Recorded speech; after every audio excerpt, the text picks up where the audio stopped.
இருக்கிற உம்முடைய நன்மை எவ்வளவு பெரிதா இருக்கிறது.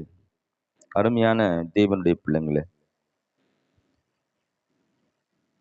உலகத்துல எத்தனையோ மனிதர்கள் வாழ்ந்து கொண்டிருக்கிறாங்க.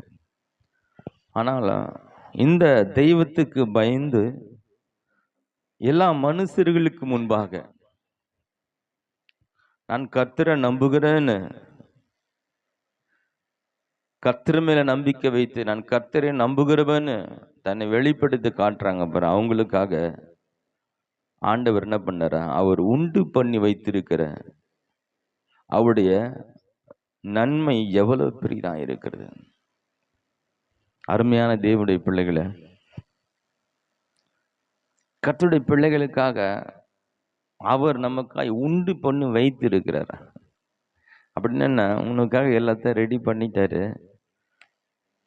அது வெயிட்டிங் லிஸ்ட்ல இருக்கு, ரெடியா இருக்கு. எப்பப்ப எதை எந்த நேரத்துல உனக்காக எதை கொடுக்கணுமோ கரெக்டா அந்த டைம்ல கொடுப்பார். ஹல்லேலூயா. நம்ம ஜெபம் பண்ணி ஆண்டவரே தாரும் தாரும், அது வேணும் இது வேணும், அதை விட்டுங்க. இந்த வசனம் என்ன சொல்லுது பாருங்க. நம்ம நினைக்கிறோம் நாம் ஜெபம் பண்ணி நான் அழுது கண்ணீர் வெடித்து ஆண்டவர் உன்னை பெற்றுக்கொண்டேன். இல்லைங்க, உங்களுக்காக எல்லாவற்றையும் ஏற்கனவே நீ கடவுளை பிள்ளைகளாக என்னைக்கு மாறினீங்களோ, கர்த்தருக்கு பயந்தவர்களாய் அநேகருக்கு முன்பாக நான் கர்த்தரை நம்புகிறேன் என்றதை நீங்க எப்படி அவன் ஒரு தேவனுடைய பிள்ளை என்பது உங்கள் வாழ்க்கையில் எப்படி வெளிப்படுத்தி காட்டி கொண்டிருக்கிறீங்களோ, உங்களுக்காக தேவன் ஏற்கனவே உண்டு பண்ணி இருக்கிற வைத்திருக்கிற நன்மைகள் எவ்வளவு பெரிதா இருக்கிறது. அவ்வளவு பெரிய நன்மைகளை நமக்காய் தேவன் வைத்திருக்கிறாரா. இனி நம்ம ஜெபித்த எழுது பெற்றுக்கொள்றதெல்லாம் நம்முடைய அறியாமை பாருங்க. ஆண்டவரே எனக்கு சாப்பாடு நாளைக்கு கிடைக்கணும், கடன் பிரச்சனை தீரணும், அது வேணும் ஆண்டவரே, இது வேணும் ஆண்டவரே. கர்த்தரை தேடுகிறவர்களுக்கோ ஒரு நன்மையும் குறைபடாது என்று இன்னொரு வேத வசனம் சொல்லுகிறது. ஹல்லேலூயா. நம்ம குறைவே இல்லாத ஒரு வாழ்க்கை வாழணும் என்பதுதான் தேவனுடைய பரிபூர்ண சித்தமா இருக்கிறது. நம்ம என்ன பண்ணுறோம், குறைவுகளுக்காய் ஆண்டவரை செபித்து அதை பெற்றுக்கொள்ளணும்னு விரும்புகிறோம். ஆனா தேவனுடைய விருப்பம் எப்படின்னா, நம்ம குறைவுகளோடு வாழணுன்றது, பல தேவைகளோடு வாழணுன்றது தேவனுடைய சித்தமே கிடையாது. அவருடைய சித்தம் இன்னும் பார்க்கும்போது ஒரு குறையில்லாத ஒரு மனிதனா இருக்கணும்னு ஆசைப்படுறேன். எவ்வளவு நல்ல தெய்வம் பாருங்க. நம்ம அவரை புரிஞ்சுக்கிட்டாலே நம்முடைய வாழ்க்கையில ஆசீர்வாதங்கள் நம்ம தேடி வந்துடும் பாருங்க. அவர் அறிகிற அறிவில நிரம்ப நிரம்ப நான் செபித்து பெற்றுக்கொள்கிறது இல்ல, ஆசீர்வாதங்கள் நம்மை தேடி வந்து பற்றி கொள்ளும். ஹல்லேலூயா. ஒரு மனிதன் தேவனை அறிகிற அறிவிலே நிறைந்து இருக்கும் போது அவன் முழுவதும் தேவ சாயலாய் மாறி நிற்கிறான். உலகத்தில் இருக்கிற அனைத்து ஜீவராசிகளும், அனைத்து நன்மைகளும், அனைத்து காரியங்களும் தேவனை பார்க்கிறது போல அந்த மனிதனையும் பார்க்கிறதா. ஹல்லேலூயா. அவனை பார்க்கும் பொழுது அவன் தெய்வ சாயலாய் இருக்கும்போது எல்லாமே அவனை அண்டிக் கொள்ள வேண்டும், அவனை பற்றி கொள்ள வேண்டும், அவனோடு இருக்க வேண்டும் என்று விரும்புதான். அருமையான தேவனுடைய பிள்ளைகளே, நாம என்ன பண்றோம், அதை போய் அடையணும்னு நினைக்கிறோம். எப்படியாவது ஆசீர்வாதத்தை பெற்றுக்கணும் ஆண்டவரே, எப்படியாவது நான் சுகமா வாழ்ந்துடணும் ஆண்டவரே, எப்படியாவது நான் நல்லா இருக்கணும் அப்படி நாம நினைக்கிறோம். ஏன்னா அது நம்முடைய ஆண்டவரை குறித்த நம்முடைய அறியாமை. ஆண்டவரை நம்ம இன்னும் சரியான விதத்துல புரிஞ்சு கொள்ளாதபடினால அது தேடி அடைஞ்சிடணும், அது அழுதாது பெற்றுக்கொள்ளணும், அது பிரயாசப்பட்டாவது அடையணும்னு நினைக்கிறோம். ஆனா தேவன் என்ன நினைக்கிறார்னா, என்னை அறிகிற அறிவினாலே நிறைந்து விட்டாலே போதும், இவைகளெல்லாம் உன்னை தேடி வந்துடும். அதுதான் நம்ம நீங்கள் அமர்ந்திருந்து நானே தேவன் என்று அறிந்து கொள்ளுங்கள். நாம் அதிகமாய் செய்ய வேண்டிய ஒண்ணுன்னா, இதுக்கு அதுக்கும் பிரயாசப்பட்டு ஓடி கஷ்டப்பட்டு இல்ல, ஆண்டோட சமூகத்துல வந்து ஆண்டவரே நீ யாருன்னு நான் புரிஞ்சுக்கணும் ஆண்டவர், உம்மை குறித்த அறிவு எனக்குள்ள பெருகணப்பா. என் வாழ்நாளெல்லாம் உம்மை குறித்து புரிந்து கொள்ள பத்தாது. ஏன்னா அவ்வளவு பெரிய தேவன் நீர், அவ்வளவு நல்ல தேவன். என் நன்மைகளையும் உடைய கரத்தின் கிரியைகளும் எண்ணி பார்க்கும்போது ஆச்சரியமா இருக்கிறது. ஒரு கூட்ட ஜனத்துக்காய் செங்கடலை இரண்டாக பிளந்து அது ஒரு சுவரை போல நிற்க செய்திருக்கிறார். அது நடுவாய் நடந்து போறாங்க. அந்த அற்புத மகிமையை அந்த இஸ்ரவேல் ஜனங்க பார்க்கறாங்க. ஒரு மனுஷர்களுக்காக இவ்வளவு பெரிய அற்புதங்கள் தேவன் செய்கிறாரா? வானத்திலிருந்து மன்னாவை இறக்கி தருகிறார். பகலிலே மேக ஸ்தம்பமாய், இரவிலே அக்கினி ஸ்தம்பமாய் பாதுகாக்கிறார். கிறிஸ்தவ வாழ்க்கை என்பது நம்மை கரம் பிடித்த தேவன் எகிப்திலிருந்து மீட்டெடுத்த இஸ்ரவேல் ஜனங்களை கொண்டு போய் பாலும் தேனும் ஓடுகிற தேசத்துல சேர்க்கிறது அவர் திட்டம். ஹல்லேலூயா. அருமையான கர்த்தருடைய பிள்ளைகளை, உங்களை ஒரு பெரிய ஒரு ஆசீர்வாதத்தின் பெரிய எல்லைக்குள்ள கொண்டு போய் சேர்க்கிறது அவருடைய நோக்கம். அதுதான்.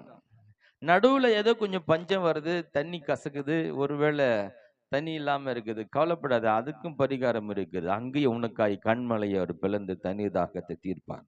வனாந்தரமாய் இருக்கலாம், உனக்காய் காடையை கொண்டு வந்து அவர் சேர்ப்பார். வனாந்தரமாய் இருக்கலாம், உனக்கு வானத்தில் மன்னாவை இறக்கி தருவார். பகலிலே உனக்கு மேக ஸ்தம்பமாய் இருப்பார், இரவேலே அக்னி ஸ்தம்பமாய் இருப்பார். ஆனால் அவருடைய நோக்கம் என்ன?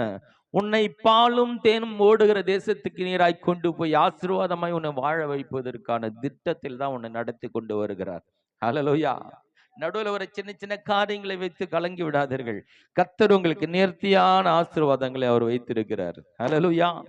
உமக்கு பயந்தவர்களுக்கும் மனுபுத்திற்கு முன்பாக உம்மை நம்புகிறவர்களுக்கும் நீர் உண்டு பண்ணி வைத்திருக்கிற உம்முடைய நன்மை எவ்வளவு பெரிதா இருக்கிறது. நமக்காக அவர் பலவிதமான நன்மைகளை உண்டு பண்ணி வச்சிட்டார். இனிமேல் நமக்காக ஆண்டவர் ஒன்றை ரெடி பண்ணி கொடுக்கிறது இல்லை, இனிமேல் நமக்காக ஒரு ஆயத்தப்படுத்துறது இல்லை. நமக்கு உண்டான அனைத்து நன்மைகளும் ஏற்கனவே ஆண்டவர் நமக்காக அவர் உண்டு பண்ணி வச்சிட்டார், உற்பத்தி பண்ணி விட்டார், தயாரித்து விட்டார். ஹல்லேலூயா. இப்ப நமக்கு என்ன தெரியுமா? அதினதின் காலத்துல அவர் நேர்த்தியாய் செய்வார் என்ற ஒரு நம்பிக்கை நம்ம இருக்கணும். ஹல்லேலூயா. கர்த்தர் அந்த நேரத்துல கரெக்டா செய்வார் என்ற ஒரு விசுவாசம் மாத்திரம் நமக்கு இருந்தா போதும். அதுக்கு அழுது புள்ளம்பி ஜெபிச்சு, ஆண்டவர் எப்படியாவது குறித்த நேரத்துல கிடைக்கணும், அந்தந்த காலத்துல வரணும், இதுக்குள்ள வந்துடணும், அதுக்குள்ள வந்துடணும், எப்படியாவது நடக்கணும், இல்லை நம்ம போராட வேண்டிய அவசியம் இல்லை. கர்த்தர் நமக்காக எல்லாவற்றையும் உண்டு பண்ணி வைத்திருக்கிறார். ஹல்லேலூயா. நமக்கு தேவையானது ஒன்றே, கர்த்தர் சரியாய் எல்லாவற்றையும் செய்து முடிப்பார். நாம் ஒன்றுக்கும் கவலைப்பட வேண்டிய அவசியம் இல்லை என்ற ஒரு அவர் மேல ஒரு விசுவாசத்தை வைத்து வாழ கற்றுக்கொள்ள வேண்டும். ஹல்லேலூயா. கர்த்தர் உனக்கு ஒரு நன்மை கொடுத்தானா அந்த நன்மையில உனக்கு வேதனை இருக்காது பாருங்க. கர்த்தர் உனக்கு ஒரு ஆசீர்வாதத்தை கொடுக்கும்போது அது கொடுத்துட்டு கூடவே என்ன பண்ணுவாரு? ஒரு கவலையை கொடுத்துட்டு கஷ்டப்பட்டு இருக்க மாட்டேன். கர்த்தர் ஒன்று கொடுக்குறான், அந்த பரிபூர்ணமான நன்மையா இருக்கும். ஹல்லேலூயா. அது ஒவ்வொரு நாளும் எண்ணி பார்க்கக்கூடியதா இருக்கும், ஒவ்வொரு நாளும் மகிழக்கூடியதா இருக்கும். ஆண்டவரே இதையும் கொடுத்துட்டீங்க, இந்த கஷ்டத்தையும் கொடுத்துட்டீங்களே. கஷ்டம் கொடுக்கிற தேவன் அல்ல, அவர் தீமையை செய்கிற தேவன் அல்ல, அவர் நன்மையை மாத்திரம் செய்கிற ஒரு தேவனா இருக்கிறார். சரி, கர்த்தர் செய்கிற சில நன்மையான காரியங்களை நான் கொஞ்சம் அப்படியே சுட்டி காட்ட போகிறேன். இன்னைக்கு சங்கீத புத்தகம் 103வது சங்கீதம் 5வது வசனத்தை வாசிக்க நாம் கேட்போம்.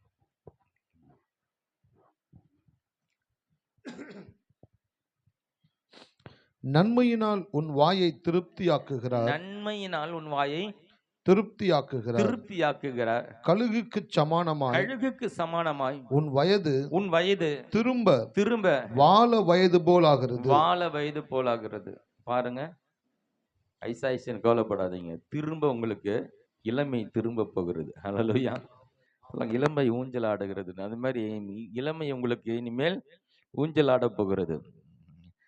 வயசு கணக்கு, வயசுன்னு அந்த நம்பர்லாம் பார்த்துருக்கு, 50 ஆச்சு 60 ஆச்சு, அதை விட்டுருங்க.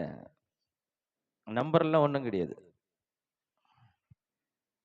திரும்ப கர்த்தர் உங்களை வாழ வயது போலாகிறார். சின்ன பசங்களை போல ஓட போறீங்க, நீங்க வேலை செய்ய போறீங்க, அது போல நீங்க உற்சாகமா இருக்க போறீங்க. வயது வாழ வயது போல ஆக்குகிறார். நன்மையினாலுடைய வாயை திருப்தியாக்குகிறார். மனசுடைய வாழ்க்கையில பாருங்க, எவ்வளவு நன்மை வந்தாலும் வாயில எனக்கு நல்லா இருக்கிறேன்னு சொல்ல மாட்டான். இன்னும் கொஞ்சம் கடை இருக்குதுங்க, இன்னும் கொஞ்சம் அந்த பிரச்சனை இருக்குதுன்னு ஆண்டவர் கொடுக்கிற நன்மையை என்ன பண்றாரு? வாயை திருப்தி ஆக்கிடுவான். ஹல்லேலூயா. வாயை திறந்த அந்த ஒரு பிரச்சனை இருக்குன்னு சொல்றதுக்கு ஒண்ணுமே இருக்காத. வாயை நன்மையினால திருப்தி ஆக்கிடுவார். வாயை திருப்தி ஆகிட வாழ்க்கை திருப்தி ஆச்சுன்னு அர்த்தங்க. ஒருத்தன் வாயில திருப்தியான காரியங்களை பேசுறான்னா வாழ்க்கையில திருப்தியா இருக்கிறான்னு அர்த்தம். இப்போ வாழ்க்கையை திருப்தியா இருந்தாதான் வாயில அவன் திருப்தியானதை பேச முடியும். எனக்கு ஒரு குறையும் இல்லாத வாழ்க்கை நான் வாழும்போது நான் சொல்லுவேன், எனக்கு ஒரு குறையும் இல்லைன்னு சொல்றதுக்கு ரொம்ப ஈஸியா இருக்கும். ஒரு குறைகள் இருந்தும் நான் திருப்தியா இருக்கிறேன்னு சொல்றது அது விசுவாச அறிக்கை. அது வேற. பல குறைவுகள் இருந்தாலும் கூட நான் நல்லா இருக்கிறேன்னு சொன்னா நீ கடவுள் மேல வச்சிருக்கிற நம்பிக்கையில பேசுகிற அது விசுவாச வார்த்தை. அந்த விசுவாசத்தை தேவன் கனப்படுத்தி உனக்கு அப்படியே செய்வார். அது வேற. ஆனா தேவன் உன்னை திருப்தியாக்குறார். அது உன்னை ஆசீர்வதித்து இப்படி திரும்பி பார்த்தா எந்த பக்கம் பார்த்தாலும் எந்த குறையும் இருக்கிறது. உடம்பு உற்சாகமா இருக்குது, வீட்டுல பிள்ளைங்க நல்லா இருக்கிறாங்க, குடும்ப சமாதானமா இருக்கிறது, ஒரு குறையும் இல்லை, எல்லா தேவைகளையும் சந்திக்கப்பட்டு இருக்குது. எப்படி பார்த்தாலும் ஒரு பிரச்சனையை கூட என்னால சொல்ல முடியல அப்படின்னு உன் வாயில நீ பேசினா அதுதான் உன் வாயை திருப்தி ஆக்குகிறது. ஹல்லேலூயா. வாயில குறையே சொல்ல முடியாத அளவுக்கு உன் வாழ்க்கையை மாத்தி வைக்கிறார் ஆண்டவர். அதுதான் உன் வாயை நன்மையினால திருப்தி ஆக்குகிறார். கர்த்தர் ஒரு மனிதனை நன்மையினால் நிரப்புவாரானால் அந்த நன்மையில நம்ம குறை சொல்றதுக்கு ஒண்ணுமே இருக்கு. குறை சொல்றதுக்கு ஒண்ணுமே இருக்கு. அப்படிப்பட்ட நன்மையை இந்த கால வேளையில ஆண்டவர் உனக்கு செய்வேன் என்று வாக்கு பண்ணுகிறார். ஹல்லேலூயா. கர்த்தர் நல்லவர். பிரசங்கி புத்தகம் 2ஆம் அதிகாரம் 24வது வசனத்தை வாசிப்போம். பிரசங்கி 2:24.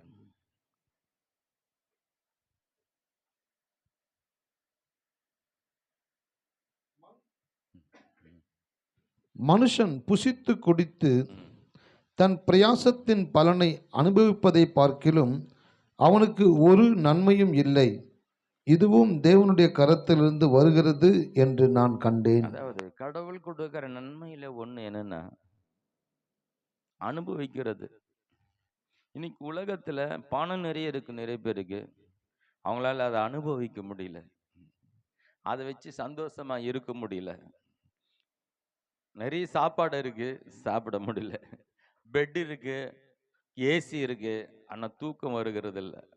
ஏன்னா அதை அனுபவிக்கக்கூடிய நிலையில் அவன் இல்லை. கர்த்தர் கொடுக்கிற நன்மை தெரியுமா? உனக்கு கொடுக்கப்பட்டதை அதை அனுபவிச்சு ருசித்து வாழ வைக்கிறதுக்கு ஒரு கிருபை கொடுக்கிற, அதுக்கு பேர் நன்மை. ஹல்லேலூயா. இருக்கிறத சந்தோஷமா அனுபவிக்கணும் பாருங்க, அது கொடுக்கிற தேவன் கொடுக்கிற ஒரு நன்மை பாருங்க. இந்த நன்மை நிறைய பேருக்கு இந்த உலகத்துல இல்ல. கர்த்தருடைய பிள்ளைகளை நமக்கு தேவன் நம்ம எவ்வளவு பிரயாசப்பட்டு, நம்ம எதுக்காய் பிரயாசப்பட்டு நம்ம என்ன சம்பாதிக்கிறோம், நமக்கு என்ன கொடுக்கப்பட்டுக்கிறதோ, நம்ம கிட்ட என்ன இருக்குதோ அதை மகிழ்ச்சியா சந்தோஷமா நம்மளை கர்த்தர் வாழ வைக்கிறார். அது ஒரு நன்மை. ஹல்லேலூயா. ஒருவேளை இன்னைக்கு கொஞ்சமா இருந்தாலும் அந்த கொஞ்சத்துல சந்தோஷமா திருப்தியா மகிழ்ச்சியா அனுபவிக்க முடியுமானால் அது கர்த்தர் கொடுக்கிற ஒரு நன்மை. ஹல்லேலூயா. நம்ம திருப்தி ஆக்குறது ஒரு பக்கம் இருக்கட்டும், இருக்குதுல சந்தோஷமா வாழற ஒரு வாழ்க்கை இருக்கு, அதுவும் கடவுள் கொடுக்கிற ஒரு நன்மை. குறையே பேசிக்கிட்டு குறையே சொல்லிக்கிட்டு இல்லாம இருக்கிறத திருப்தியா வாழறோம் பாருங்க, அது ஒரு தெய்வன் கொடுக்கிற ஒரு அற்புதமான ஒரு நன்மையா இருக்கிறது. ஹல்லேலூயா. இது ஒரு வசனத்தை வாசிக்கலாம். 3 பிரசங்கி 3:22.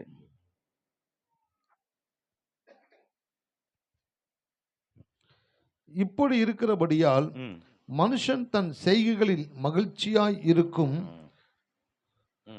நன்மையே அல்லாமல் வேறே நன்மை இல்லை என்று இதுவே அவன் பங்கு தனக்கு காணும்படி. அதாவது தன் செய்யும் செய்கையில மகிழ்ச்சியா இருப்பது அது ஒரு நன்மை. ஹல்லேலூயா. இந்தங்க வேலை, நான் இந்த வேலையா நான் இந்த ஒரு வேலை நான் செஞ்சுட்டு இருக்கேங்க, எனக்கு பிடிக்கலங்க, நான் செய்கிற வேலை எனக்கு பிடிக்கல. செய்கிற வேலை நிறைய பேர் பிடிக்காம வேலை செஞ்சுட்டு இருக்கிறாங்க. ஆண்டவர் இந்த செய்கிற வேலையை மகிழ்ச்சியா செய்கிறது ஒரு நன்மையா. அது ரொம்ப சாதாரண வேலை, ஒரு பெருக்கிற வேலையா கூட இருக்கலாம், ஒரு குப்பை வாடுற வேலை கூட இருக்கலாம். அந்த வேலையில மகிழ்ச்சியா அந்த வேலையை செய்கிற ஒரு அனுபவம் இருக்குது. அந்த அந்த அனுபவம் ஒரு நன்மையை ஆண்டவர் கொடுக்கிற ஒரு நன்மையா. நான் எதை கொடுத்தாலும் அதை மகிழ்ச்சியா செய்வேன் என்ற ஒரு நிலை இருக்கிறது. அது தேவன் நமக்கு கொடுக்கிற ஒரு நன்மையா இருக்கிறது. ஹல்லேலூயா. ஐயோ, அவங்கள பார்த்துட்டு இவங்கள பார்த்துட்டு அவங்கள மாதிரி நான் இல்லையே, இவங்கள மாதிரி இந்த வேலை எனக்கு கிடைக்கலையே, எனக்கு அந்த வேலை கிடைக்கலையே, எனக்கு இந்த வேலை தானே கிடைச்சிருக்கு, ஏன் ஆண்டவரேன்னு சொல்லாம, ஆண்டவரே இந்த நீர் கொடுத்த இந்த வேலையில நானு மகிழ்ச்சியா சந்தோஷமா நான் செய்யறேன்னு சொல்லி செய்றீங்களே, அது ஒரு நன்மை, நமக்கு தேவன் கொடுத்த நன்மை. ஹல்லேலூயா. இருக்கிறத அப்படியே மகிழ்ச்சியாய் செயல்படுகிறது தான். நம்ம இருக்கிற சின்ன வீடா இருக்கலாம், சின்ன குடிசையா இருக்கலாம், எப்படி இருந்தாலும் அந்த இடத்துல நமக்கு கொடுக்கப்பட்ட காரியங்களிலே நம் மகிழ்ந்து களி கூர்ந்து செயல்படுகிறோமே, அது தேவன் நமக்கு கொடுக்கிற நன்மை. ஹல்லேலூயா. நமக்கு நிறைய விஷயம் புரியறதில்ல. இது கூட ஒரு நன்மை நமக்கு தெரியறதில்ல. ஏன்னு கேட்டா நம்ம என்ன பண்றோம், வெளியால சுத்தி பாக்குறது. அவனை பார், இந்த மாதிரி வீடு கட்டி வச்சிருக்கான், இந்த மாதிரி கார் வாங்கி வச்சிருக்கான், மாசம் 2 லட்சம் சம்பளம் வாங்குறான். மற்றவங்களையே பார்த்து நம்முடைய வாழ்க்கையில பாருங்க, கிட்டத்தட்ட 99% வாழ்க்கைய மற்றவங்களை பார்த்து நம்ம சந்தோஷப்படாம வாழ்ந்துறோம்.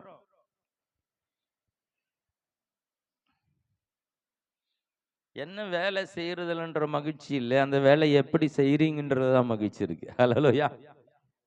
அதை ருசித்து ரசித்து இன்பமா செய்யும்போது அந்த வேலை உங்களுக்கு இனிமையா இருக்கும். பாருங்க, நமக்கு கொடுக்கப்பட்டதை சந்தோஷமா கர்த்தருடைய சமூகத்துல செயல்படுவோம். ஹல்லேலூயா. அதுவும் தேவன் நமக்கு கொடுத்த ஒரு நன்மையா இருக்கிறது. அதுவும் நமக்கு தேவன் கொடுத்த நன்மையா இருக்கிறது. யோபின் புத்தகத்துல 1-10 வசனங்களை உங்களுக்கு நான் காட்ட விரும்புறேன். தேவன் செய்கிற நன்மைகள்ல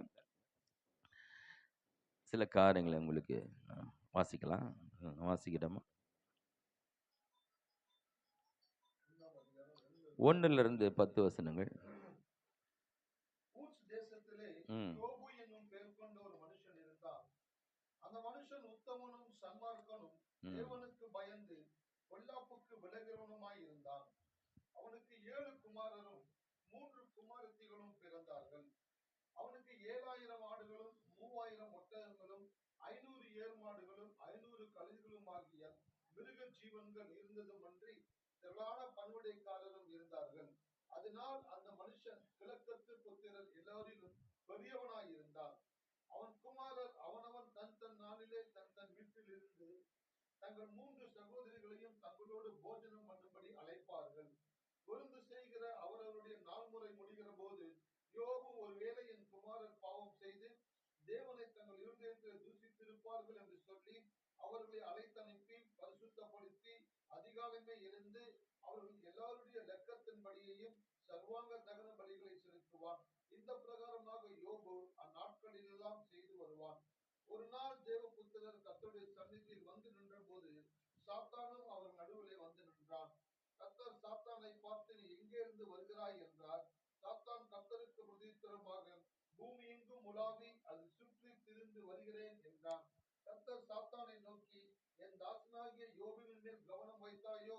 உத்தமனும் சன்மார்க்கனும் தேவனுக்கு பயந்து பொல்லாப்புக்கு விலகிறவனும் ஆகிய அவனை போல பூமியில் ஒருவனும் இல்லை என்றார்.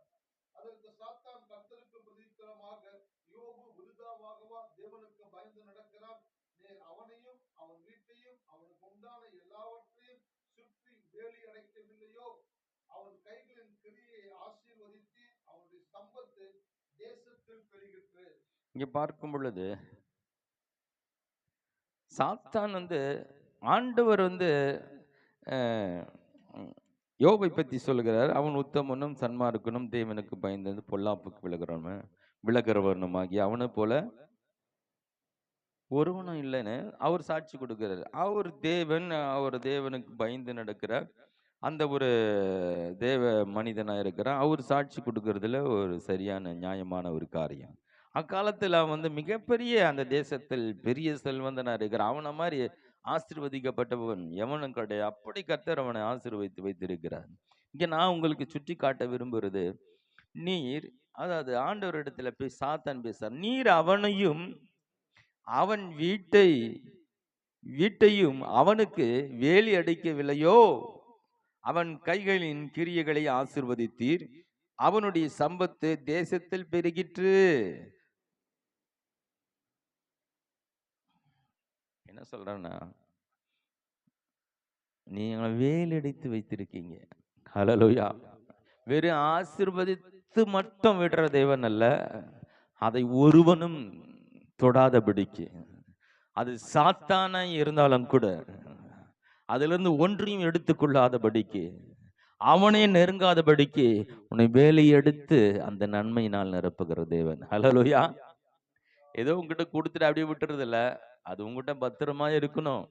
தேவன் கொடுத்த ஆசீர்வாதம் உன் தலைமுறை தலைமுறை தோறும் உன்னை பின்தொடரணும் என்பதற்காய் மிகப்பெரிய எதிரியாகிய சாத்தானும் வந்து உன்னிடத்திலிருந்து பறிக்க முயற்சித்தாலும் அதையும் வேலையெடுத்து பாதுகாக்கிற தேவன் உனக்கு செய்கிற நன்மை அப்படிப்பட்டதா இருக்கும். ஹalleluya. பாருங்க, இதெல்லாம் புரியும் போது நமக்கு ஆச்சரியமா இருக்குது. நம்ம ஆண்டவர் தம்முடைய பிள்ளையாய் ஏற்றுக்கொண்டு நம்முடைய பெருமூச்சை கேட்டு நம்முடைய கழுவி சுத்திகரித்து நீதிமானாக மாற்றி தகுதியில்லாத நம்மை தகுதிப்படுத்தி பரிசுத்தவான்களாய் மாற்றி ஒவ்வொரு நாளும் கண்ணின் மணியை போல நம்மை பாதுகாத்து நம் மீது கண்ணை வைத்து நமக்கு ஆலோசனை சொல்லி நம்ம எப்படி இருக்கணும் என்பதை அவர் யோசித்து அவர் திட்டம் பண்ணி நமக்காக பல நன்மைகளை அவர் உண்டு பண்ணி வைத்து நமக்காக ஆயத்தப்படுத்தி அதின் காலத்தில் நமக்காக நேர்த்தியாய் செய்து நமக்கு கொடுக்கப்பட்ட காரியங்களை ஒருவனும் பறித்து கொள்ளாதபடி அதை பாதுகாத்து எவ்வளவு பெரிய நல்ல தேவனை நாம் தொழுது கொள்கிறோம். ஹalleluya. நாம் நினைக்கும் போதெல்லாம் நன்றி தகப்பனே, உம்மை போல ஒரு தெய்வம் இந்த உலகத்தில் இல்லையப்பா. என் சொந்த தாயும் தகப்பனும் கூட செல்வந்தர்களாய் இருந்தாலும் என்னை இப்படி பாதுகாப்பார்களா எனக்கு தெரியாது. ஆனாலும் நீரோ ஒவ்வொரு அசைவுகளும் கவனிக்கிறீர். என்னுடைய ஒவ்வொரு சின்ன காரியங்கள் கூட ஒருவனும் எடுத்துக்கொள்ளாதபடிக்கு வேலி அடைத்து பாதுகாக்கிறீர். சுத்தி சுத்தி வரான் பிசாசு. ஆண்டவர் அனுமதி கொடுக்கும் வரையில யோபை அவனால தொடவும் முடியல. அவனுடைய எந்த பொருளையும் தொட முடியல. அவன் எல்லைக்குள்ள அவனால பிரவேசிக்க முடியல. ஏன்னால் ஒரு வேலியை போட்டு இருக்கிறான். அந்த வேலியும் நமக்கு நன்மையை பாதுகாக்கக்கூடியதா இருக்கிறது. இன்னொரு வசனத்தை வாசிப்போமா? நமக்கு தெரிஞ்ச வசனங்கள் தான். சங்கீதம் 23:1 கடைசி வசனம் வரைக்கும் வாசிக்கலாம். கர்த்தரின் மெய்ப்பராய் இருக்கிறார், நான் தாழ்ச்சி அடையேன்.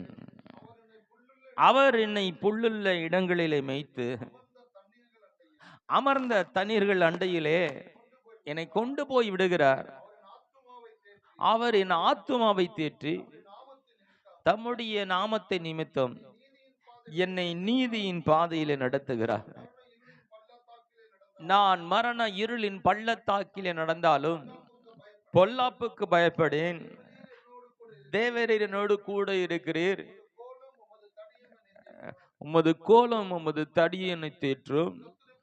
என் சத்துருக்களுக்கு முன்பாக எனக்கு ஒரு பந்தியை ஆயத்தப்படுத்தி என் தலையை எண்ணெயினால் அபிஷேகம் செய்து என் பாத்திரம் நிரம்பி வழிகிறது.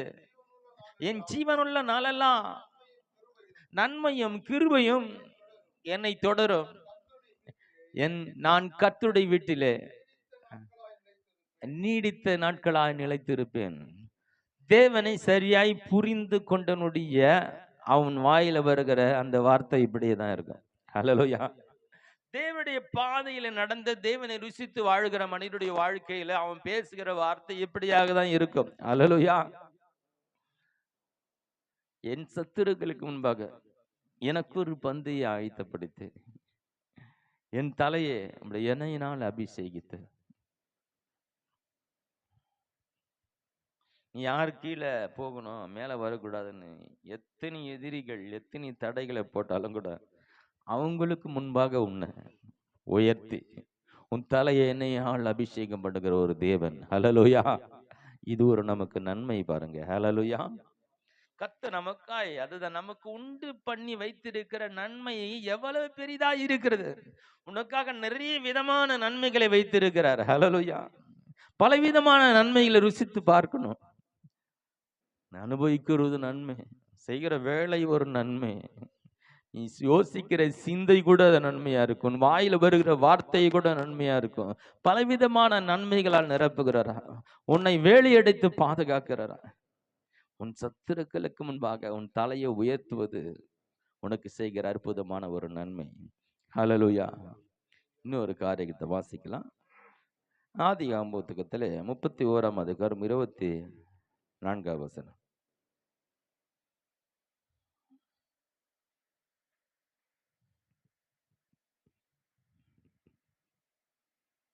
அன்று அன்று ராத்திரி ராத்திரி தேவன் தேவன் சீரியா தேசத்தானாகிய ஆ, லாபானுக்கு சொப்பனத்தில் தோன்றி சொப்பனத்திலே தோன்றி யாக்கோபோடே நீ யாக்கோபோடு நன்மையே நன்மையே அன்றி அன்றி தீமை தீமையை ஒன்றும் ஒன்றும் பேசாதபடி பேசாதபடிக்கு எச்சரிக்கையாய் இரு எச்சரிக்கையாய் இருந்தான். பாருங்க, லாபான் ஒரு மாமனாரு, யாக்கோபு மருமகன். பல வருஷமா ஏமாத்தி அவனை வேலை வாங்கி சம்பாதிக்கிறான். யாக்கோபு சொல்லாம கொள்ளாம தன்னுடைய ஆடுகள் எல்லாம் எடுத்துட்டு சொந்த ஊருக்கு போறான். லாபானுக்கு தெரிய வந்தோன்னா அவனுக்கு கோவம் வந்துடுது. ஏதாவது ஒன்று பண்ணிடணும்னு சொல்லிட்டு கோவத்தோட அவன் பின்தொடர்ந்து வரும் பொழுது அன்னைக்கு ராத்திரி தேவன் அவனோடு பேசுகிறாரா. யாக்கோப்புக்கு விரோதமா நீ நன்மையை தான் பேசணும், தீமையை பேசக்கூடாது. ஹல்லேலூயா. அருமையான தேவனுடைய பிள்ளைகளை, நமக்கு தீமை செய்யணும்னு நினைக்கிறவங்க கிட்ட விட ஆண்டவர் போய் பேசுறாரு நமக்காக. ஹலோ, இருக்கீங்களா? உனக்கு கெடுதல் செய்யணும்னு என்னை யாருன்னா நினைச்சிருந்தா அவங்களோட தேவன் பேசுறாரு. என்ன பேசுறேன்னா, அவனை பத்தி நீ தப்பா பேசக்கூடாது, அவனுக்கு தீமையை நீ பேசக்கூடாது, நல்லதுதான் பேசணும். எவ்வளவு பெரிய நல்ல தேவன்! இதை விட நமக்கு என்னங்க நன்மை வேணும்?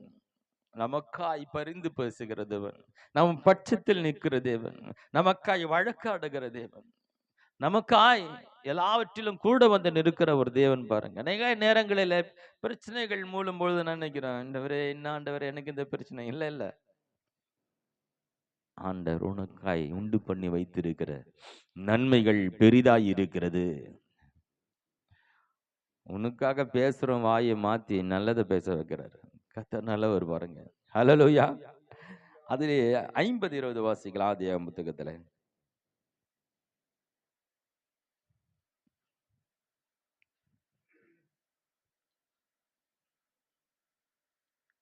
நீங்கள் எனக்கு தீமை செய்ய நீங்கள் எனக்கு தீமை செய்ய நினைத்தீர்கள். நினைத்தீர்கள், தேவனோ தேவனோ இப்பொழுது நடந்து வருகிறபடியே இப்பொழுது நடந்து வருகிறபடியே வெகு வெகு ஜனங்களை ஜனங்களை உயிரோடே உயிரோடு காக்கும்படிக்கு காக்கும்படிக்கு அதை அதை நன்மையாக முடிய நன்மையாக முடிய பண்ணினான். ஹல்லேலூயா. இது எவ்வளவு அற்புதமான நன்மை பாருங்க. பல பேர் சேர்ந்து ஒரு மனிதனுக்கு தீமை பண்றாங்க.